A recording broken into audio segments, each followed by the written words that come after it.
반갑습니다. 오늘 제3교시 특강에 오신 여러분 환영하고요. 다 교과서 가져오셨죠? 네. 교과서 30페이지 30페이지 침례교도의 길, 이 찬송 1절과 2절을 먼저 부르면서 우리 강의를 하도록 하겠습니다. 사실 30페이지에 있는 이 주제가가 저희들의 결론이라고 봐도 좋습니다. 그래서 이 가사 의미를 생각하면서 먼저 오늘은 1절과 2절만 찾아봤습니다. 힘차게 죄송합니다. 사랑의 주 그리스도께서 사랑의 주 그리스도께서 말씀하시니 이 반석 위에 내가 내 교회를 굳게 세우리니 지옥 눈들이 나의 교회를 이기지 못하리. 이 교회는 내 지자가 비록 세움 없는 교회라. 기억하자 주 그리스도의 피 흘린 말같이 우리는 말씀에 순종한 위대한 사도가 피 흘려 지켜준 믿음을 소중히 여기고 후손들에게 지속적으로 가르쳐주리. 교도 참된 모습으로 힘차게 전하자. 잊지 말자 믿음의 사도의 피 흘린 말. 있고 또 하나가 우리의 마음에 결심이 있습니다. 우리 기도하고 시작합니다. 하나님 아버지, 이제 주님의 귀한 말씀의 강의를 참하고 또 들으며 참 배우는 귀한 시간입니다. 성령 하나님께서 진리 가운데로 인도해 주옵소서. 예수님의 이름으로 기도드립니다. 네. 우리 귀한 찬양에 의해서 이제는 우리 이번 캠프의 주제에 대한 답변을 우리가 준비하는 시간입니다. 이번 캠프의 주제가 특별한 형태로 되어 있어요. 다 함께 읽어볼까요? 시작. 왜 침례교도인가? 왜 침례교도인가 해서 이렇게 퀘스천으로 되어 있습니다. 퀘스천이 있으면 뭐가 있어야 돼요? 답이 있어야 되겠죠. 그래서 이번 여러분 수양회 동안에 이 주제에 대한 답을 내가 확실하게 정하고 찾고 발견해서 돌아갈 수 있기를 바라겠습니다. 영어로는 Why be a Baptist? 영어로 침례교도를 Baptist라고 하는데 이 단어도 알아놓는 게 좋습니다. 한번 영어로 한번 읽어볼까요? 시작. Why be a Baptist? Why be a Baptist? 우리 성경 말씀 베드로 전서 3장 15절 말씀을 먼저 여러분에게 소개를 하고자 합니다. 베드로 전서 3장 15절 말씀은 방금 우리 주제의 질문에 대한 답변, 그리고 그 답변에 대한 태도들이 나와 있어요. 우리가 좀 간직해야 될 구절이라고 생각합니다. 여러분 교과서에다가 이게 지금 현재 교과서에 나와 있지 않은데 교과서를 몇 페이지 펴시냐면요 12페이지들이 나중에 추첨을 해가지고 준비한 아주 상품이 있습니다. 여러분 혹시 여러분 상품 중에서 기대하고 있는 것이 뭐가 있을까요? 여기 이 앞에 여기에 무인 카페점 있죠? 여기 무인 거기에서 여러분들이 원하는 거 하나 선택할 수 있도록 해주겠습니다. 커피 원하면, 음료 원하면, 아이스크림 원하면 그래서 선택해서 그 친구들에게 주도록 하겠습니다. 자, 베드로전서 3장 15절 말씀입니다. 우리 함께 다 같이 한번 읽겠습니다. 시작. 오히려 너희 마음속에 주 하나님을 거룩히 구별하고 너희 안에 있는 소망의 길을 모든 사람에게 온유함과 두려움으로 대답할 것을 항상 예비하며. 우리의 질문, 왜 침례교도인가? 라고 하는 이 질문도 역시 방금 이와 같은 성경이라고 하는 것에 대해서 이유를 가지고 있는 모든 사람에게 온유함과 두려움으로 대답할 것을 항상 뭐 하되 항상 예비하래. 내가 대답할 수 있어요. 한번 제가 우리 강의 우리 듣기 전에 여러분 이 질문에 대해서 한번 답을 한번 준비해 보기 바랍니다. 첫 번째 질문. 왜 침례교도인 것보다도 더 근본적인 질문이 있습니다. 그것은 바로 뭐냐면 당신은 왜 크리스찬입니까? 당신은 왜 예수를 믿습니까? 나는 왜 예수 그리스도를 믿는 그리스도인입니까? 당신 너는 왜 친구들끼리 질문할 때 혹시 어떻게 친구들의 질문으로 봐도 너 예수 왜 믿니? 이렇게 너 왜 교회 다니니? 이렇게 질문하고 그러는데 내가 왜 그리스도인인지 이것에 대한 답변도 역시 먼저 더 준비해야 돼. 침례교도 있잖아. 한번 잠시 생각을 할 기회를 주겠습니다. 내가 왜 예수님을 믿는지 이 답변을 깊이 생각하시고 난 다음에 이따 선생님들과 토론하는 시간에 한번 생각을 나눠주시기 바랍니다. 자, 이제 우리의 본격적인 질문으로 들어갑니다. 그리스도인지에 대한 답변을 찾고 난 다음부터는 우리가 또 다른 또 질문이 던져져요. 왜냐하면 아마 여러분들 한 번쯤은 다 생각을 했을 거라고 생각을 해요. 오늘날 우리 주변에 왜 이렇게 많은 교파가 있고 왜 이렇게 다양한 교회들이 있고 그런 것들을 생각해보죠. 한번 예를 들어보세요.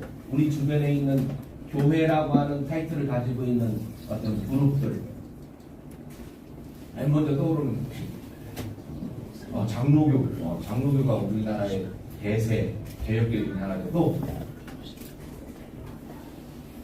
감리교, 장감이 나와서 이거 또 하나 나가겠네. 장감, 예, 성경 장감성 하면 우리나라의 대표적인 그 세 가지 성입니다. 장로교 성, 장로교, 감리교, 성결교. 근데 비록 오래되진 않았지만은 그들보다도 더 못지않게 아주 세력을 가지고 있는 교회가 있어요. 순복음교회예요. 순복음교회는 아주 열성이 대단하죠.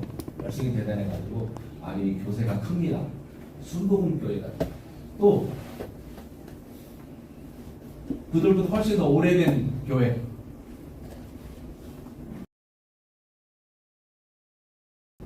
가톨릭, 천주교라고 말하는 가톨릭이. 그 다음에 별로 많지 않지만 성공회라고 하는 게 우리나라에 있어요. 우리나라에는 많지는 않지만 루터교 들어봤어요? 우리나라에 루터교 있나요?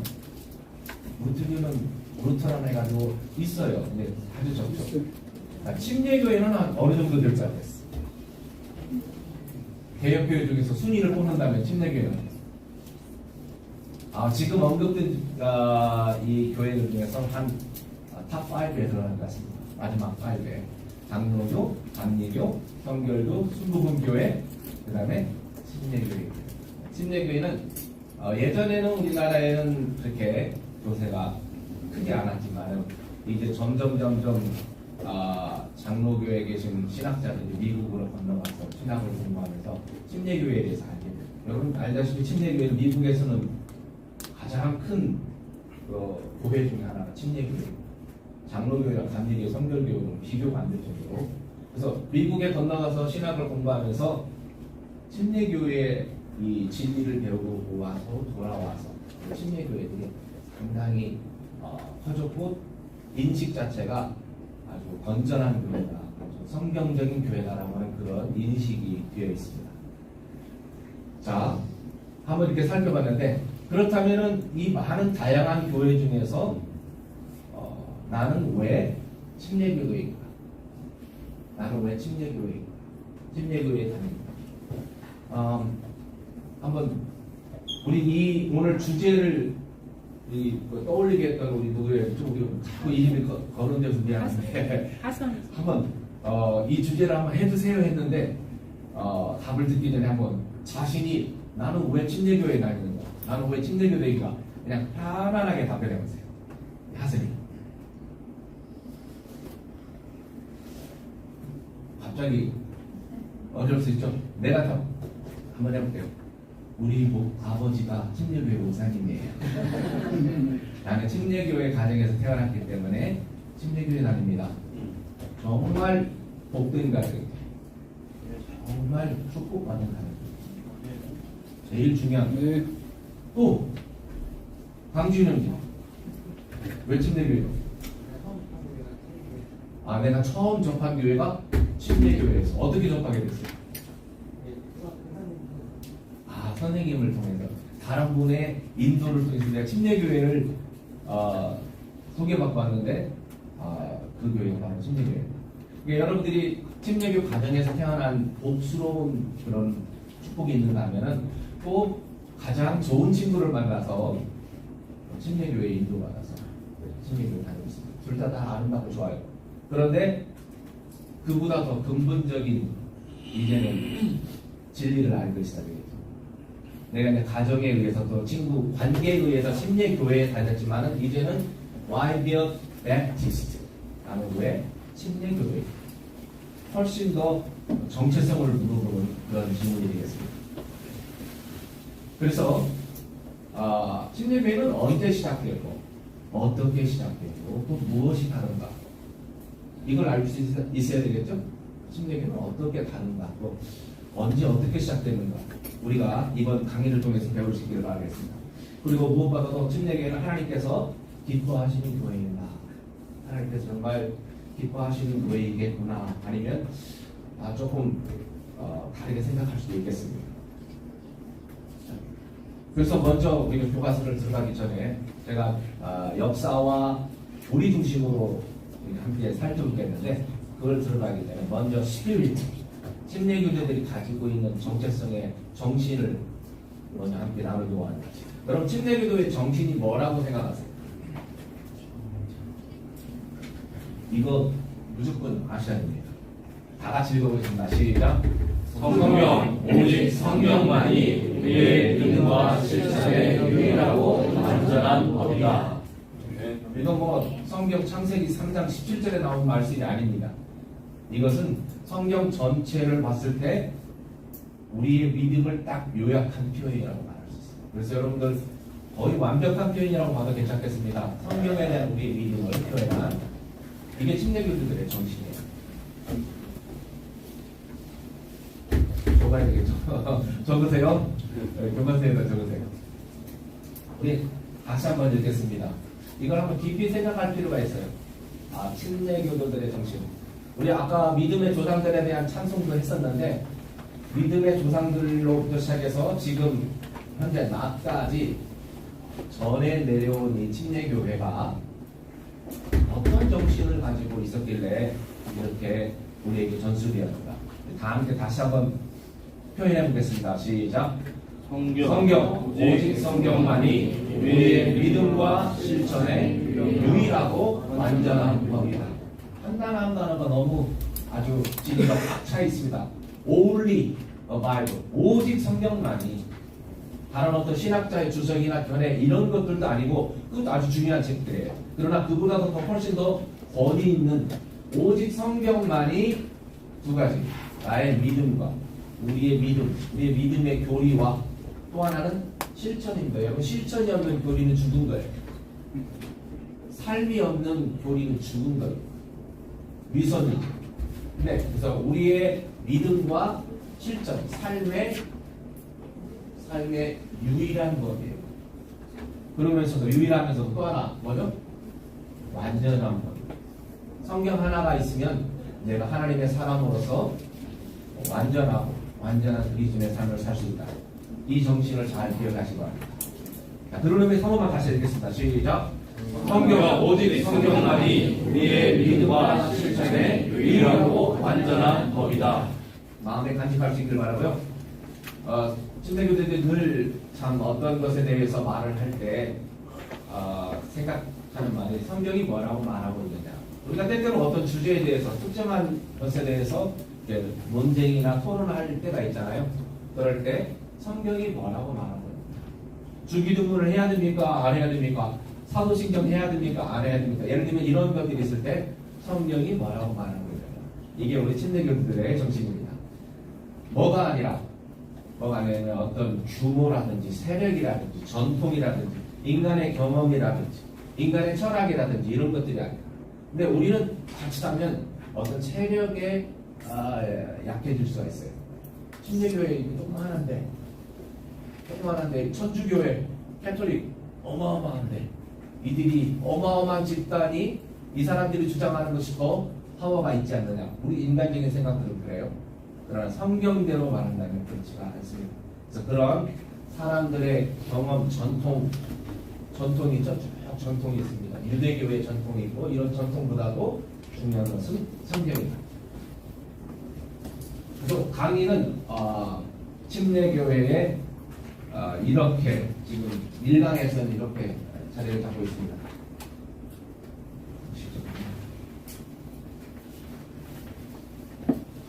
네. 총 9가지 있는데 오늘 사실 주어진 시간에 이거 하기가 참 어려운데 일단 최대한 빨리 한번 나가보도록 할게요.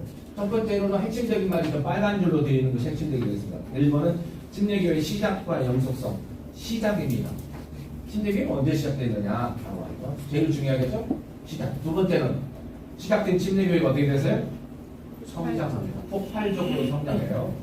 물론 침례교회라는 타이틀을 가지고 성장하는 것은 아니지만 그 초대교회가 우리 침례교회의 조상들이 되겠습니다. 폭발적인 성장. 폭발적인 성장을 했는데 우리가 역사적으로 보니까 로마 제국이 어떻게 했어요? 크리스천들을 핍박했습니다. 박해를 했습니다. 박해의 이유가 있겠죠. 박해를 했는데 아무리 박해해도 크리스천들을 진멸하려고 하더라도 이게 안 되는 거예요. 그래서 저들이 도대체 어떤 정신을 가지고 있길래 이 대로마 제국의 병사와 로마 제국의 파워로도 진압할 수 없단 말인가. 저들 안에는 뭔가 신비로운 힘이 있겠다. 이렇게 느끼는 황제가 있었습니다. 그 황제에 의해서 각 시대가 바뀌어지고 종교적으로 봤을 때 국가 종교가 시작이 돼요. 이 기독교를 나의 정치 세력의 아주 중요한 기반으로 해야 되겠다. 이것은 어떤 정치력으로도 이 제도 속으로 끌어들여야 됩니다. 그래서 국가 종교가 시작됩니다. 좀 이렇게 흐름 조금 이해가 되나요? 교회의 시작, 성장, 박해에도 불구하고 없어지지 않는가? 이것을 흡수하자. 국가교육. 근데 그것이 영적으로 봤을 때는 사실은 기독교 전성시대가 아니라 영적으로 봤을 때는 암흑시대가 영적인 거죠. 근데 암흑시대에 영적으로 여러 가지 변질과 오류들이 막 생각납니다. 여러분, 이 앞에 있는 표를 그다음 위에 있는 건 뭐고 아래 있는 건 뭘까? 이런 궁금증을 가지고 이 표를 보시면 나중에 결론이라고 볼 수가 있습니다. 그 다음에 그럼에도 불구하고 이런 오류들에게 변질에게 무릎 꿇지 아니한 그러한 그룹들이 있습니다. 그러한 교회들이 있습니다. 그러한 교회는 천주교하고 비교할 수 없을 만큼 작은 교회들이었지만 또 핍박을 받는 교회들이었지만 그런 진리를 지킨 신약 교회들이 있습니다. 그 신약 교회들 이름이 영어로 되어 있는 거 혹시 읽어보세요. 예, 아나바티스트. 이 원래 이름은 다른 이름이에요. 근데 이들을 대표하는 이들의 특징을 대표하는 이름이 바로 아나바티스트. 우리나라 말로 한다면 재침례교로 침례를 다시 준다라고 하는 재침례교예요. 그리고 난 다음에 이제 이 암흑시대가 지나고 종교개혁, 우리가 잘 보면 마틴 루터의 종교개혁이 일어나죠. 종교개혁으로 인해서 이제는 천주교의 굴레에서 지상으로 올라오고 신앙의 자유를 가지는 이런 정치적인 변화와 함께 이것이 일어나게 됩니다. 1917년. 자, 그래서 이제는 침례교도들도 이제 지하에서 올라와서 이제 좀 자유롭게 복음을 전할 수 있는 그런 믿음의 시기를 갖게 되고 이들이 그럼에도 불구하고 유럽에서는 여전히 신앙의 자유가 제한되어 있다 보니까 미국으로 건너옵니다. 신대륙으로 건너와요. 신대륙으로 건너온 사람들이 침례교도들만 있는 게 아니에요. 여러분이 봤을 때는 미국이 침례교도들의 나라이다 보니까 대부분 70~80%가 침례교도들이 메이플라워를 타고 미국으로 왔는가 보다라고 생각하는데 아니에요. 소수가 와서 미국 안에서 크게 성장하게 되는 그래서 미국의 침례교회 마지막으로는 국가교회와 침례교회에 대해서 이런 주제로 말씀을 나누고 합니다. 자, 이제부터는 여러분 교과서로 들어갑니다. 여러분 12페이지에 내용이 제가 조금씩 중심으로 다뤄주도록 할게요. 지금 제가 그 아웃라인으로 설명한 것들을 이제는 좀 구체적으로 다루도록 하겠습니다. 중간중간에 혹시 질문할 거 있으면은 기억했다가 쉬는 시간에 아니면 다른 선생님과 선생님들과 함께 나누기를 바라겠습니다. 교회의 시작이고 예수님의 교회의 시작입니다. 여러분 교회라는 말이 혹시 그 단어가 교회라는 단어가 헬라어로는 에클레시아라고 합니다. 따라서 읽을까요? 에클레시아. 많이 들어봤죠? 교회에서 목사님들. 에클레시아라는 이 단어의 뜻은 무슨 뜻이냐면은 교회가 그 뜻이 뭐예요? 영어로 hold out입니다. hold out. 불러냄을 받은 무리예요. 특별히 불렀어요. 이렇게. 특정한 목적을 가지고. 예를 들면 제가 특별한 뜻이 있어가지고 사람들을 딱 불렀어요. 자, 나와 뜻을 같이 하는 사람들 나를 따르시오. 해가지고 다 물러서 이룩된 조직, 이게 교회예요. 근데 예수님께서 예수님의 교회를 시작하셨습니다. 그리고 그 안에는 영속성이라고 하는 아주 귀중한 특징이 있습니다. 자, 누가 언제 세우셨다? 첫째, 누가? 예수님께서. 왜냐하면 예수 그리스도의 교회이기 때문입니다. 그래서 예수님께서 언제냐면은 지상 사역 중에 예수님께서 3년 반 동안 직접 사역을 하셨습니다. 예수님이 30살이 되시고 난 이후에 이제는 하나님께서 보내신 이 사명을 감당하기 위해서 부모님의 곁을 떠나서 이제 세상으로 대중 앞으로 나오게 돼요. 외치기 시작합니다. 복음을 외치기 시작해요. 그 가운데 예수님의 사역 중에서 교회를 세우십니다. 오순절이 아니다. 오순절. 왜 이 말을 집어넣냐면은 우리 주변에 있는 많은 교회들, 장로교회라든지 아까 말한 그런 교회들, 개혁교회들 대부분의 교회들이 교회 시작을 오순절로 보고 있어요. 오순절. 막 교회 하면은 교회가 같이 하겠다. 오순절에 그 성령 폭발 이렇게 해가지고 교회가 시작된 것으로 이렇게 생각을 하고 있습니다. 근데 침례교도들의 믿음은 그렇지 않아요. 우리는 예수님께서 교회의 머리이시고 예수님께서 교회의 설립자이시고 예수님께서 직접 제자들을 부르셨고 그 부르신 제자들의 무리 이게 바로 예수님의 교회예요. 이게 우리가 성경적으로 봤을 때 교회의 시작입니다. 낮 오순절입니다. 두 번째, 어떻게? 예수님께서 교회를 시작했을 때 그냥 여러분 그냥 아무 사람이나 그냥 아무나 예를 들면 베드로를 예를 들어 볼게요. 예수님께서 베드로에게 뭐라고 그랬어요? 베드로에게 뭐라고 했어요? 나를 따르라. 내가 너를 사람을 낚는 어디가 되리라. 그러니까 베드로가 배에서 일하고 있다가 모든 거 다 내버리고 모든 거 다 버리고 심지어 부모님 나를 부르시는 분이 있어서 나는 이제 그분을 따르겠습니다. 부모님도 부양하는 이 책임도 동생들에게 맡겼다든지 어떻게 해서라도 어쨌든 이 가정을 떠나서 예수 그리스도를 따라갑니다. 근데 여러분 베드로가 성경에 대해서 알지 못한다. 예수님에 대해서 전혀 알지 못하는 상태에서 예수님이 딱 오라고 하니까 그냥 따라갔을까요? 미친 사람이에요. 예수님이 누구인지를 모르는 상황에서 어떤 아주 근엄한 청년이 나를 따르라고 했을 때 그냥 따라가겠네. 더군다나 베드로는 나이가 많은 사람. 이 베드로는 누구냐면은 바로 침례 요한의 복음을 들었던 사람이에요. 예수님의 12 제자들 모두가 다 이미 침례 요한의 복음을 들었던 사람들이에요. 여러분 침례 요한 아시죠? John the Baptist. 다른 사람까요? 침례 요한. 침례 요한은 특별한 사람이었습니다. 침례 요한이 없었다면 예수님의 사역이 시작될 수가 없었어요. 예수님께서 공적인 사역을 시작하실 때 침례 요한이라고 하는 이 하나님의 사람 그 이름도 하나님께서 주셨어요. 바티스트라고. 여러분과 제가 바티스트라는 이름을 가지고 있는 것 자랑스러우면서도 엄청난 책임입니다. 무거운 책임이에요. 바티스트라는 사람이 우리가 불분명한다는 거죠. 베프티스라는 사람이 삶이 그리스도인답지 않다는 거예요. 그건 이름과 걸맞지 않은 삶이에요.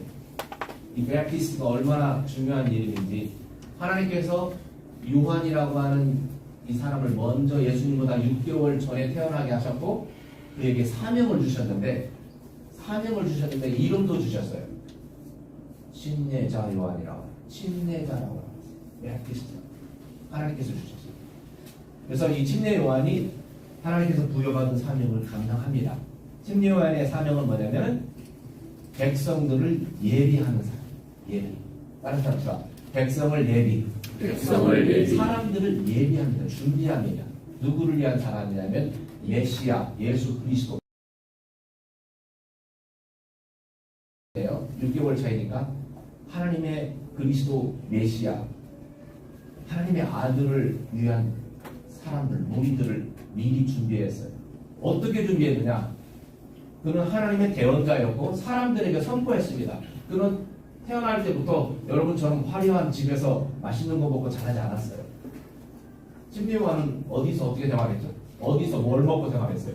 그의 의식주가 뭐였어요?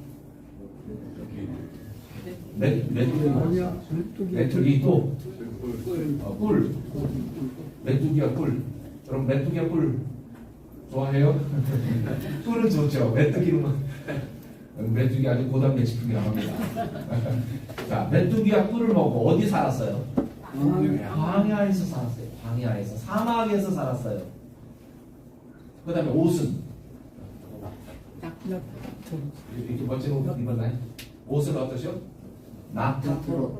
낙타토롯을 입고 광야에서 살고 이렇게 산 사람이었는데 그 사람에게는 하나님의 성령이 하나님께서 함께 하셨기 때문에 이 침례 요한이 전하는 메시지가 이 메시지를 듣고 사람들이 하나님께서 보내신 대언자이시다 있었어요. 여러분 대언자 아시죠? 선지자 아시죠? 대표적인 누가 떠올라요? 구약의 대언자 선지자 또 예레미야, 이사야 이런 굵직굵직한 사람들이 다 떠오르잖아요. 근데 400년 동안 예수님이 오시기 전 400년 동안에는 그런 대언자가 없었어요. 하나님의 말씀을 대신 백성들에게 선포하는 이 하나님의 사람이 없었어요. 그 말은 얼마나 영적으로 봤을 때 이 유대인들이 이 하나님의 백성들이 참 말씀이 없는 기갈 속에 갈증 속에 있었겠어요. 그 상황에서 광야에서 외치는 자의 소리가 있습니다. 광야에서 침례자 요한이 뭐라고 했냐면 회개하라! 하나님의 왕국이 가까이 왔느니라. 사람들로 하여금 하나님의 나라가 가까이 왔으니 회개하라. 사람들이 그 말을 들을 때 마음이 움직였어요. 와, 그동안 끊겨져 있던 하나님의 대언자가 우리에게 나타났구나. 그래서 그 말씀을 사람들이 단마음으로 받습니다. 회개하고 회개의 침례를 받으라. 그래서 그들이 자신들이 죄인이라는 것을 알고 회개의 침례를 받게 되는데 회개의 침례를 받으면서 침례 요한이 전한 가장 중요한 메시지는 첫째는 회개하라. 두 번째는 하나님의 왕국이 가까이 왔느니라. 그러나 가장 중요한 말씀은 예수 그리스도를 향한 말씀이었습니다. 예수님이 침례를 받으러 왔어요. 그 백성들의 현장 속에 주님이 오니까 침례 요한이 뭐라고 그랬어요? 예수님을 보고 지금 백성들이 다 모였는데 복음을 선포하고 침례도 베풀기도 하고 했는데 예수님이 딱 나타나니까 뭐라고 그랬어요? 세상 죄를 지고 가는 하나님의 어린 양을 보라. 세상 죄를 지고 가는 세상 죄를 제거하신 하나님의 어린 양, 이분이 바로 그리스도 하나님의 아들, 유대 백성들이 기다리는 메시아예요. 예수님에게 직접 가르치면서 그렇게 말했어요. 그러면서 나는 두 분의 죄를 회개하고 예수님을 개인의 구주로, 예수님 그 메시아 어린 양이신 예수님에 대해서 마음에 믿게 되고 이런 사람입니다. 네, 그러한 사람들을 그 당시 헤롯 왕이라는 왕이 있는데 이 헤롯 왕이 도덕적으로 큰 죄를 범했거든요. 자기 동생의 아내를 취했어요. 도덕적으로. 그러니까 이 침례 요한이 헤롯 왕에게까지 죄를 지적합니다. 당신은 하나님 앞에 큰 죄를 지었어. 어찌 이러이러한 도덕적인 죄를 짓는단 말이에요. 그리고 침례 요한이 왕의 권세에 의해서 권위에서 잡혀갑니다. 저놈이 감히 왕에게 그래서 그를 감옥에 잡아가요. 감옥에 갇히게 되자 침례 요한이 더 이상 활동을 할 수가 없습니다. 침례 요한이 감옥에 갇혔다는 소식을 듣고 난 후에 예수님께서 이제 주님을 사역을 시작하세요. 예수님께서 침례 요한이 전했던 소식과 똑같은 소식부터 시작합니다. 회개하라, 하나님의 왕국이 가까웠느니라. 주님이 침례 요한에 전했던 그 소식과 똑같은 메시지를 선포함으로써 드디어 주님의 사역의 공생애가 시작이 됩니다. 그리고 제자를 부릅니다. 제자를 불러요. 아까 말한 베드로를 부릅니다. 베드로를 부르는데 우리 마가복음 1장 2절 말씀을 먼저 한번 다 같이 읽어볼까요? 시작. 그러나 내가 내 사자를 내 얼굴 앞에 보내노니 그가 내 앞에서 내 길을 예비하리라. 내 사자 마이 메신저를 먼저 보내는데 침례 요한입니다. 침례 요한의 역할을 나와서요. 마태복음 4장 19절 다 같이 읽겠습니다. 시작. 나를 따르라. 내가 너희를 사람들을 낳는 너가 되리라. 베드로, 요한, 야고보 우리가 알고 있는 예수님의 그 수제자들을 어부들을 부릅니다. 그런데 그들이 바로 그 즉시 예수님을 따라가요. 그 즉시 따라가는 이유는 바로 저분이 우리 침례 요한께서 선포했던 말씀하셨던 바로 그분이셔. 그분이 우리를 부르니 이제 우리는 그분을 따라. 그 중에서 12명을 택하여 그들을 또한 사도라 이끌었습니다. 여러분이 누가복음 6장에 있는 이 말씀 잘 기억할 필요가 있습니다. 네? 여기 보면은 예수님께서 밤새도록 기도하셨어요. 먼저 제자들을 불러가지고 그들을 조직을 하시기 전에 밤새도록 기도하셨어요. 여러분 밤새도록 기도한다는 말은 어떤 때 그렇게 하죠?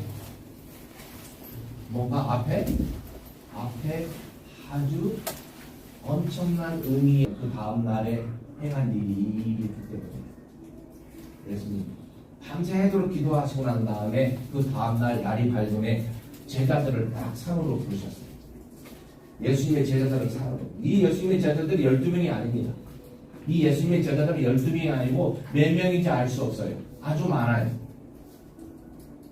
제자들을 쫙 불렀어요.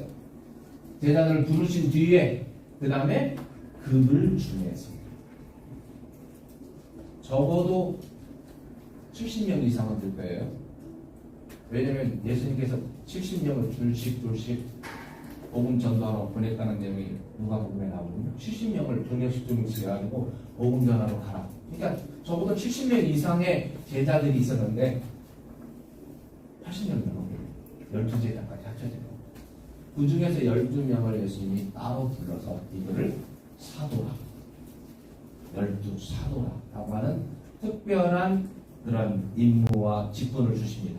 그렇게 교회가 조직되는, 그냥 아무런 목적으로 그냥 모이는 게 아니라 이제는 형태를 갖추고 조직되는 그런 모습도 볼 수가 있습니다.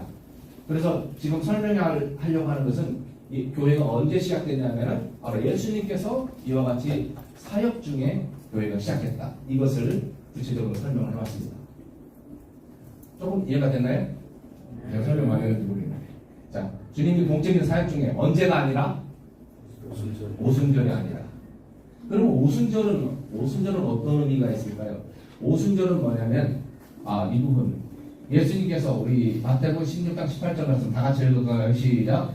이 반석 위에 내가 내 교회를 세우리니 upon this rock I will build my church. 예수님께서 내가 나의 교회를 build 하리니 이 build라는 말은 start가 아니에요. 이제 시작한다는 말이 아니고 영어로는 edify적인 의미를 가지고 있습니다. edify라는 말은 이렇게 넘어지지 않도록 이렇게 잘 세워주는 걸 edify라고 해요.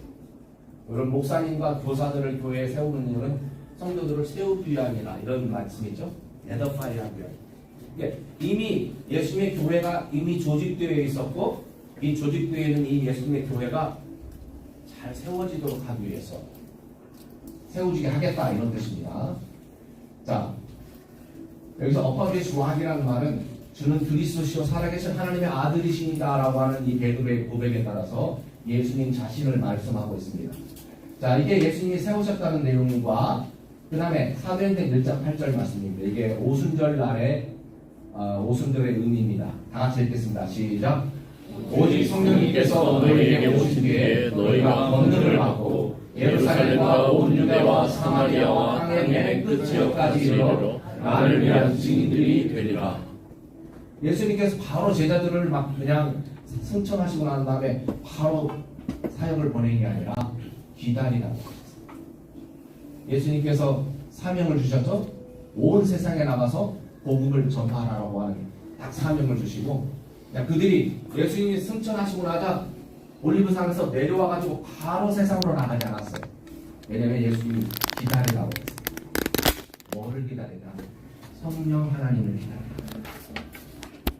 내가 하나님께 아버지 하나님께 기도해서 성령 하나님 오실 때까지 기다려. 성령 하나님이 없이는 교회의 사역을 할 수가 없어요. 아무리 교회가 있어도 성령님의 역사가 없으면 아무도 구원받지 못합니다. 여러분과 제가 구원받고 하나님을 따르게 되고 섬기게 되고 종으로 섬기게 되고 소명을 받게 되고 이 모든 것들이 성령님께서 우리를 주장하시고 세계 선교에 이 사명을 줬는데 제자들이 어떻게 감당하겠어요? 예수님이 함께 계셨던 예수님이 안 계신데 예수님만 계셨다라면 그들이 바로 했겠죠. 근데 예수님이 안 계셔요. 올라가셨어요. 그래서 기다리라. 강림하십니다. 성령님께서 교회에 강림하십니다. 강림하셔서 그들이 능력을 받고 그래서 이 세계선교에 나를 위한 증인의 이 사역을 감당하시게 됩니다. 자, 그래서 오순절의 의미와 이것을 살펴봤습니다. 제가 그럴 줄 알았습니다. 지금 제가 가는 건 언제까지요? 몇 시까지요? 50분까지예요? 50분까지 큰일 나네요. 좀 졸음이 오는 사람도 괜찮아요. 네. 때때로 어떤 청년이 사도 바울이 말씀을 이 말을 하면 되는지 안 되는지 모르겠어요.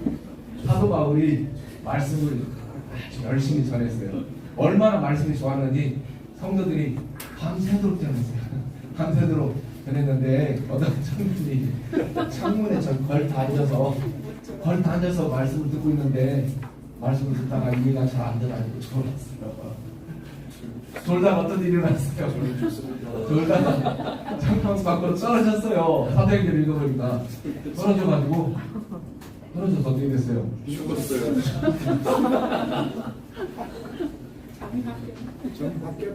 죽어가지고 그러면 진짜 그 모임은 해산되겠죠. 경찰이 달려왔을 겁니다. 우리 사인이 뭐냐 그렇게 말씀인데 사도 바울이 바로 내려가가지고 하나님께 기도합니다. 하나님 여기서 이 청년이 그냥 이건 제가 지어낸 기도예요. 이 청년 이대로 죽게 하시면 어떻게 합니까? 하나님의 이 사역 완전히 중단됩니다. 저 감옥에 갑니다. 이 청년을 살려주십시오. 그 청년이 살아났어요. 여러분 그 청년이 살아나니까 어때요? 오히려 어때요? 하나님의 능력에 대해서 이들이 목격하게 됐기 때문에 오히려 더 복음이 힘차게 증거가 됐습니다. 이 다음 제가 더 힘차게 할게요. 오케이? 그 다음 근데 영속성이 남아있네. 자, 영속성. 이게 영속성의 증거입니다. 이게 사실 예수님께서 영속성을 하셨어요. 영속성이란 무엇인가? 계속된다는 거예요. 마태복음 16장 18절 뒷부분입니다. 우리 다 같이 읽어봅시다. 시작. 이 반석 위에 내가 내 교회를 세우리니 지옥의 놈들이 그것을 이기지 못하리라. 내가 내 교회를 에더파이 할 텐데 앞으로 든든히 세워갈 텐데 지옥의 번세가, 사탄의 번세가, 불신의 번세가 이 하나님의 교회를 결코 이길 수 없다. 이렇게 약속하셨어요. 그 말은 무슨 말이에요? 그 말은 예수님의 교회가 없어지거나 진멸되지 아니하고 계속될 거다라고 하는 약속입니다. 두 번째, 마태복음 28장 20절 말씀 시작.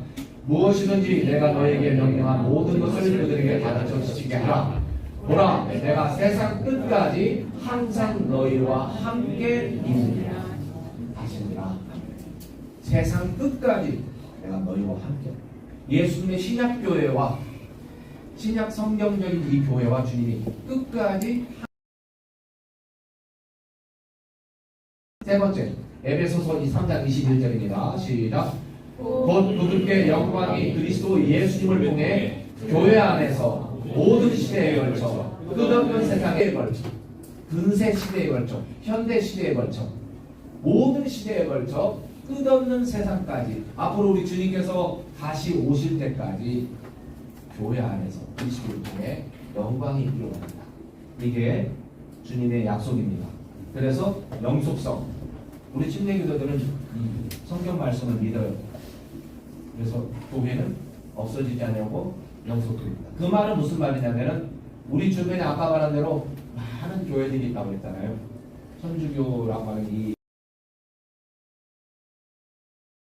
큰 규모의 그룹이 있는다면은 미국에서는 침례교회가 대세이고요.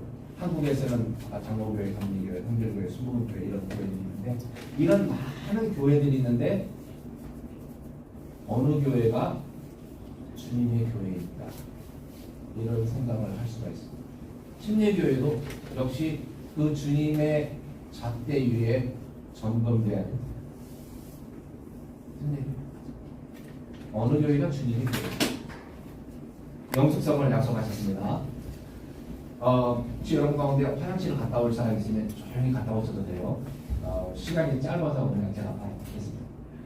자, 두 번째 성장입니다. 성장, 폭발적으로 성장을 합니다. 아까 70명, 80명 이렇게 아주 소규모 그룹이었었지만 폭발적으로 성장을 했어요. 예루살렘 교회가 폭발적으로 성장합니다. 어떻게 성장하죠? 성령님의 권능으로. 그 내용을 조금 자세히 살펴본다면 이렇게 구체적으로 제가 사도행전을 쭉 읽으면서 한번 정리를 해봤어요. 정리해보니까 폭발적인 성장. 첫 번째가 오케이.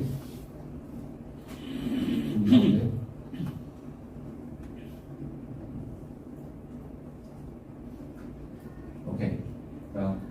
오순절 때 120명이 모여서 성령님을 기다리고 있었어요. 기도하고 있었습니다. 그리고 성령님이 탁 임해. 그러니까 어떤 역사가 일어나죠? 성령님이 딱 일어났을 때 가시적인 역사가 아닙니다. 눈으로 볼 수 있는, 또 들을 수 있는 아주 기적이 일어납니다. 혹시 그 기적이 어떤 기적이었어요? 사람들이 방언을 하기 시작해요. 방언이라고 많이 들어봤죠? 방언. 근데 여기서 말하는 방언이라는 것이 여러분 이거 순복음교회에서 하는 샬라샬라샬라가 아닙니다. 샬라샬라로 기도해야 기도를 듣는데 이게 절대 아니에요. 여기서 방언을 무슨 말이냐면 제가 지금 현재 우리나라 말로 이렇게 막 설명하고 있어요. 설명하고 있는데 딱 듣는데 아프리카 가나 말로 들리는 거예요. 영어로 막 들리는 거예요. 이렇게 역사를 했어요. 여러분 세계 각국으로부터 유대인들이 예루살렘에 딱 모였는데 로마에서 온 사람이 있고 아프리카에서 온 사람이 있고 메소포타미아에서 온 사람이 있고 다 유대인들이 오순절에는 모이게 돼 있거든요. 다 왔는데 갑자기 예수의 제자들이라고 하는 사람들이 복음을 전하는데 자기 나라 말로 들리는 거예요.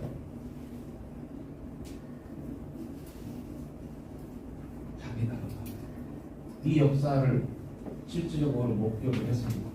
근데 사람들이 수근수근대면서 어떤 사람은 비방하고 조롱했어요. 저 사람들 술 취했나 보다. 이렇게 조롱하는 사람들까지 있었어요.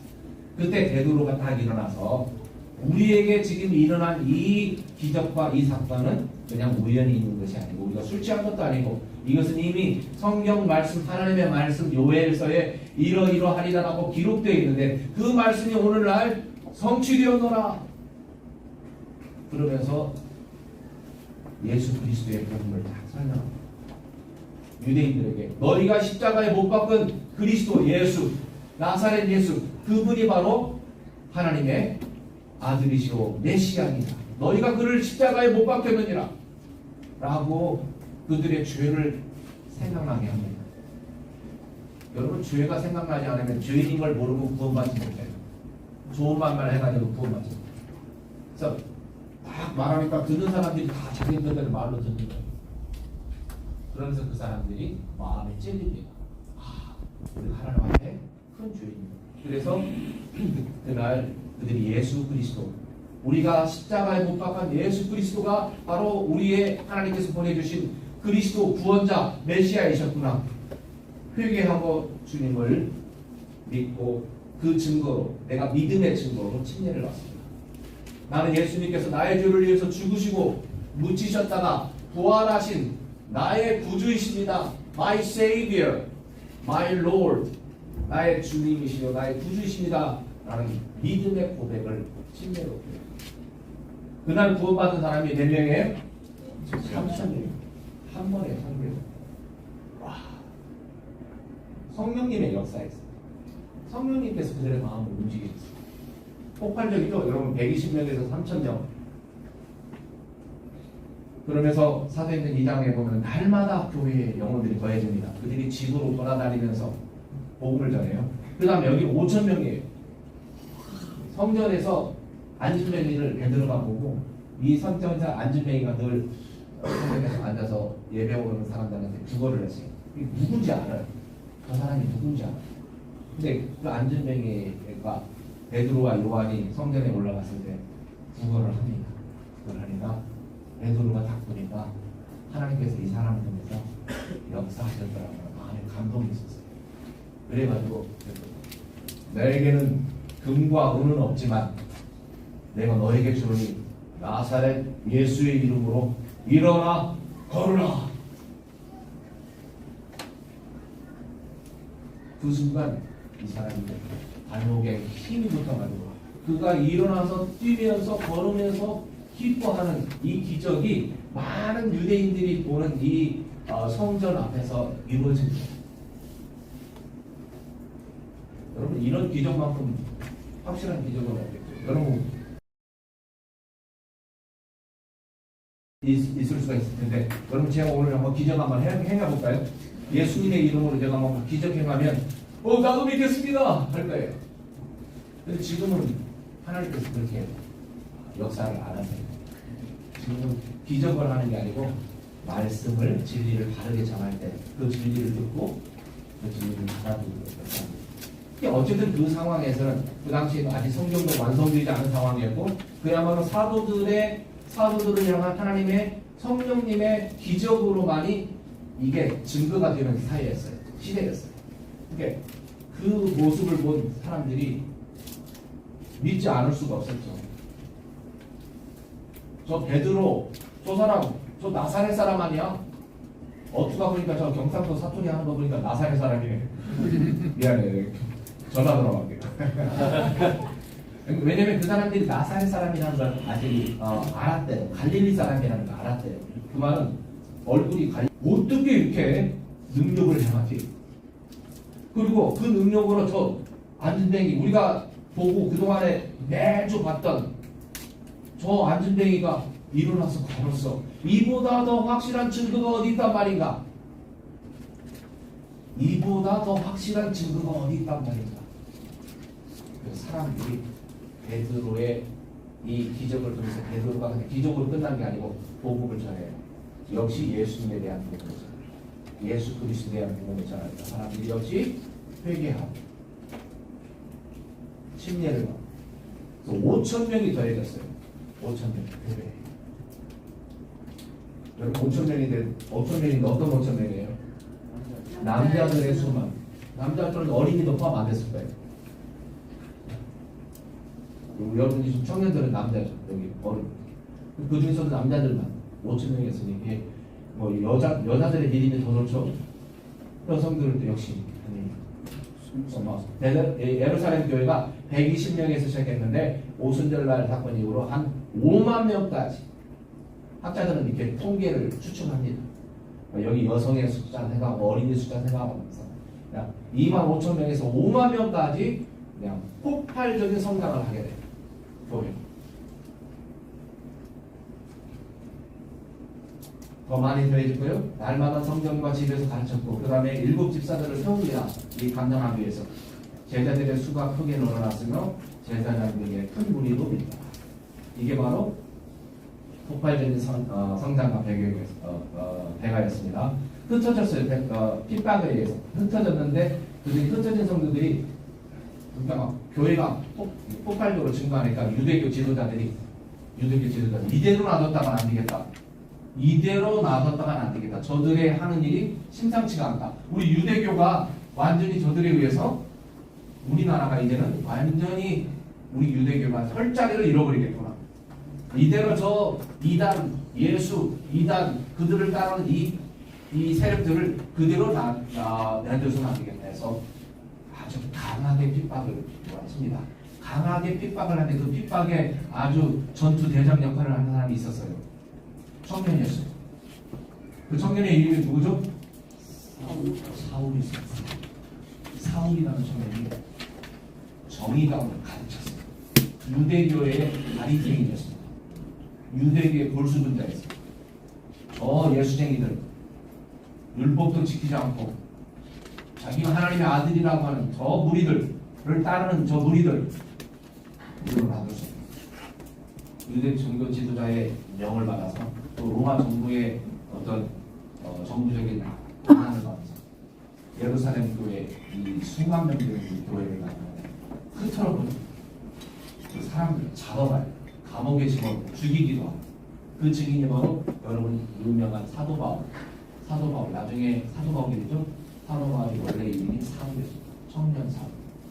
이 가운데 사울인 친구가 있어도 좋습니다. 바울이 됩니다. 네. 나는 예수님을 아직 모르고 배반하고 뭐 이렇게 비판했던 사람이지만 나는 주님이 어떻게 변화시키냐.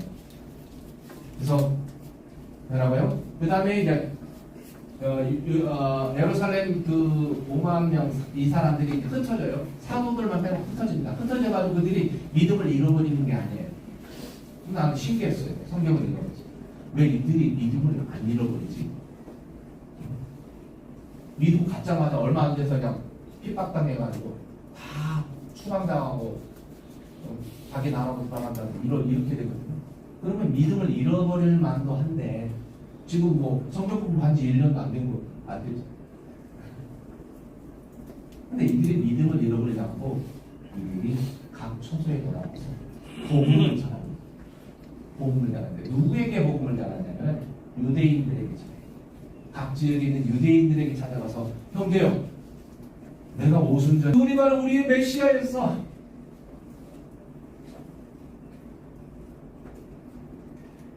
그분이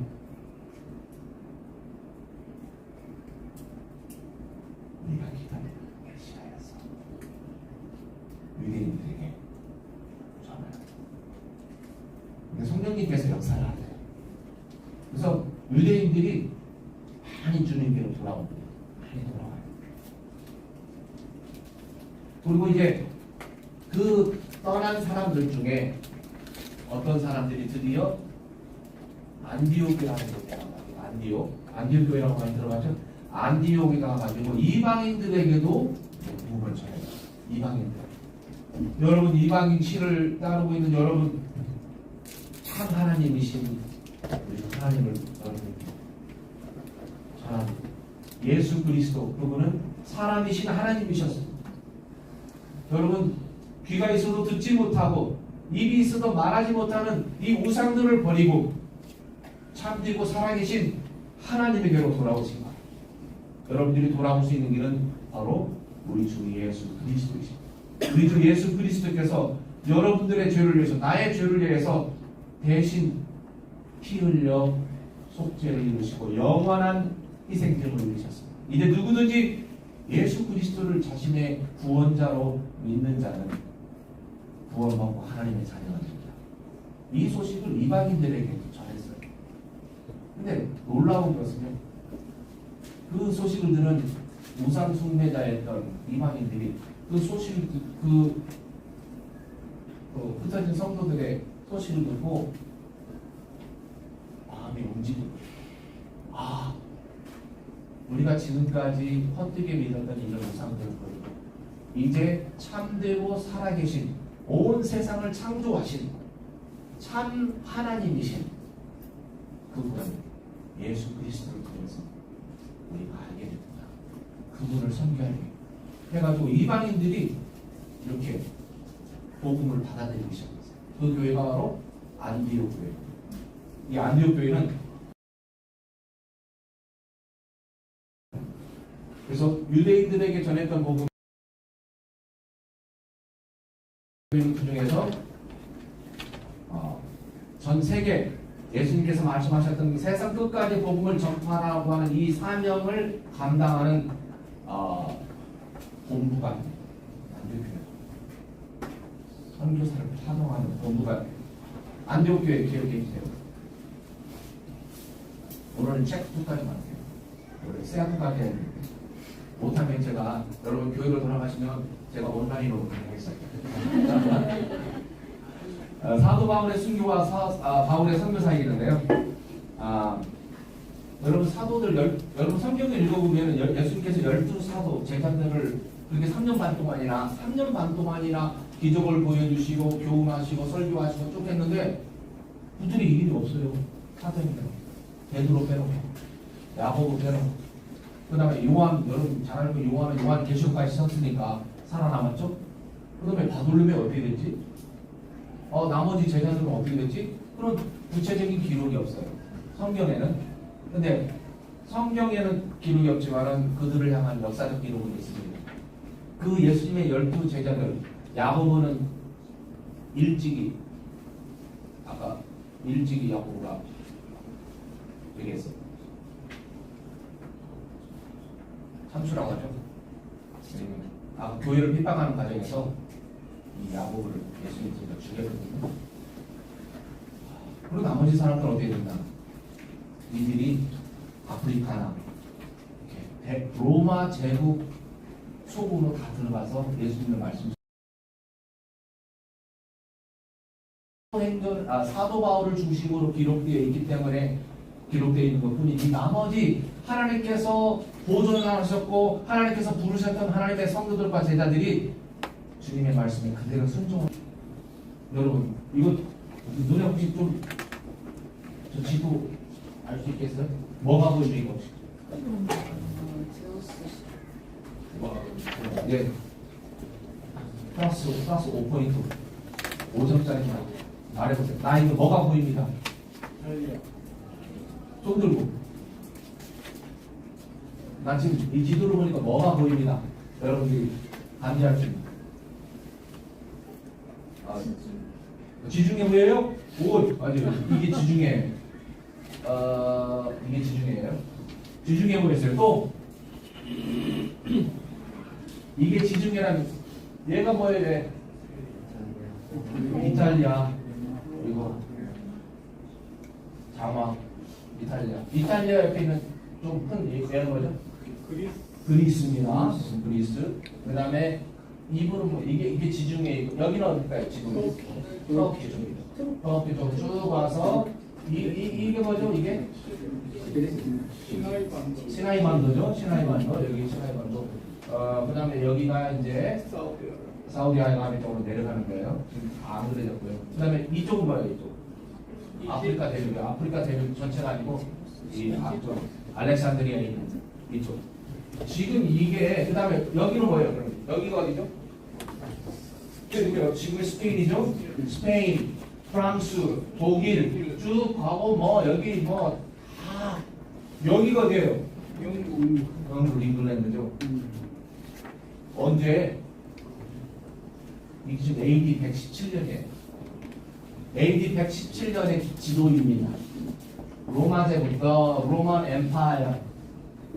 로마 제국은 이 사람이 혹시 많이 여러분 미술 시간에 많이 본 사람이죠. 이 사람이 누구죠? 이게 아우구스투스입니다. 이게 아우구스투스, 옥타비아누스. 옥타비아누스. 이 사람이 초대 황제였어요. 예? 초대 황제였는지도 모르겠어요. 어쨌든 이 사람이 로마 제국의 초대 옥타비아누스입니다.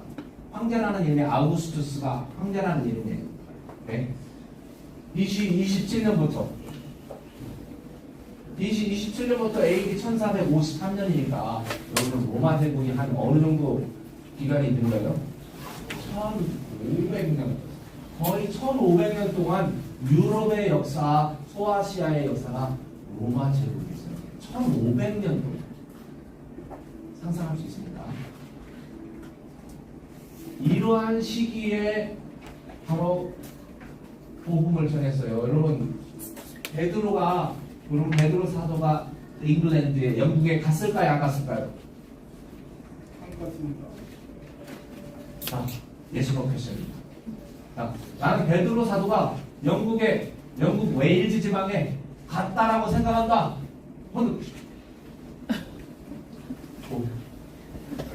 의사 표시는 분명히 해야 합니다. 나는 베드로 사도가 영국에 가지 않았다고 생각한다.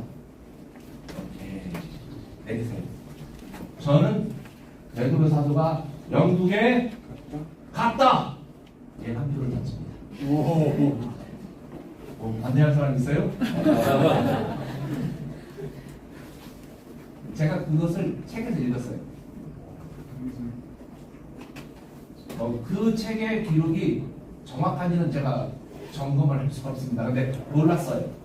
근데 놀랐는데 충분히 그랬겠다. 여러분 영국의 웨일스 지방의 침례교도가 웨일스 침례교도는 아주 유명한 교회예요. 웨일스 침례교회 역사에서 웨일스 침례교회 베드로가 왔다는 거예요.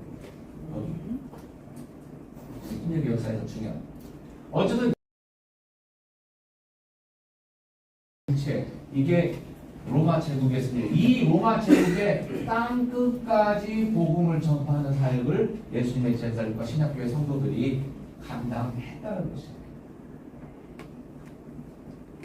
이 중에서 이 부분에서 많이 기록된 지가 사도행전, 사도 바울을 통해서 소아시아와 이 세계사에서 배울 때 세계사에서 혹시 이런 내용 나오죠?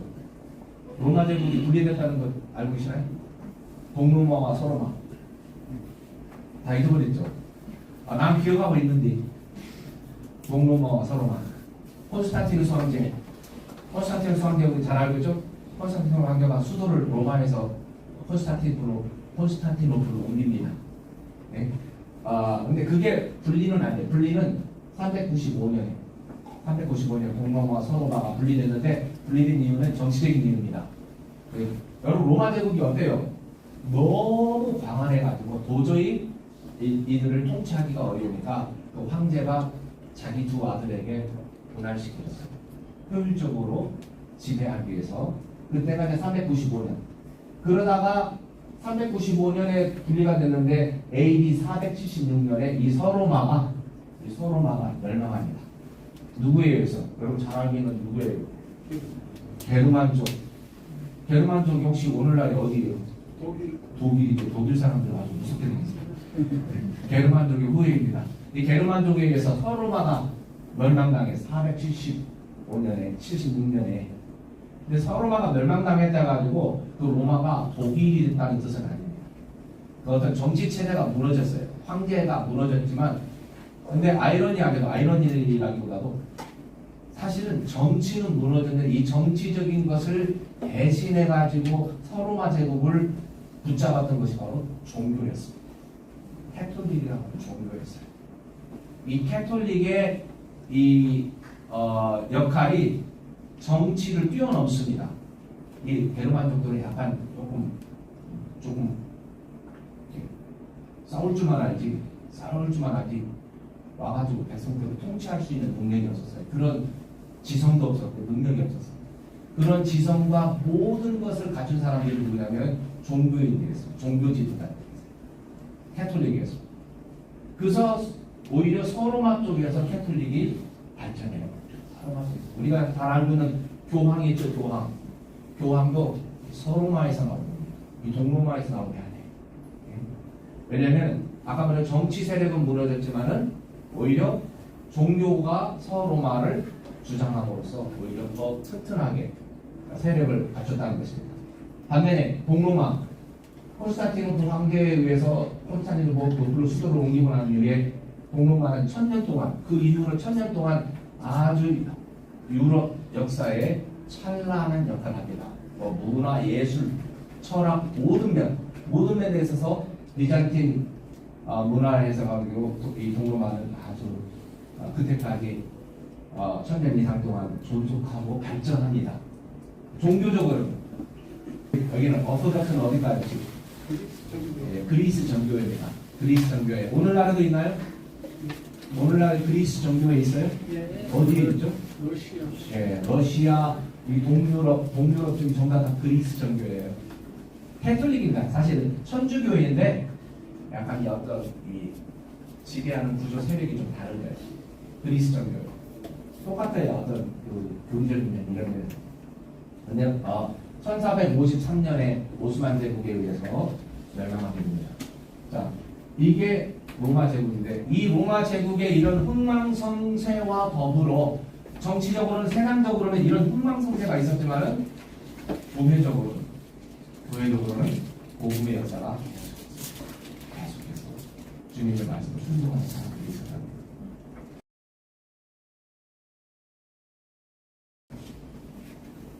시간이 없어서 12시까지 시간이 오버했습니다. 이 뒤에 내용이 좀 중요한데 이 부분은 제가 다음 시간에 다시 하도록 하고요. 제가 여러분들 주어진 질문에 답할 수 있는지 모르겠네요. 지금 오늘 들은 내용 중심으로 서로 나누고요. 오늘 기억해야 돼요. 선생님들이 질문해 주실 것이면 교회 시작에 대해 오순절이 아니라고 하는 근거에 대해서 이것이 좀 중심되겠습니다. 예, 우리 기도하고 마십시오.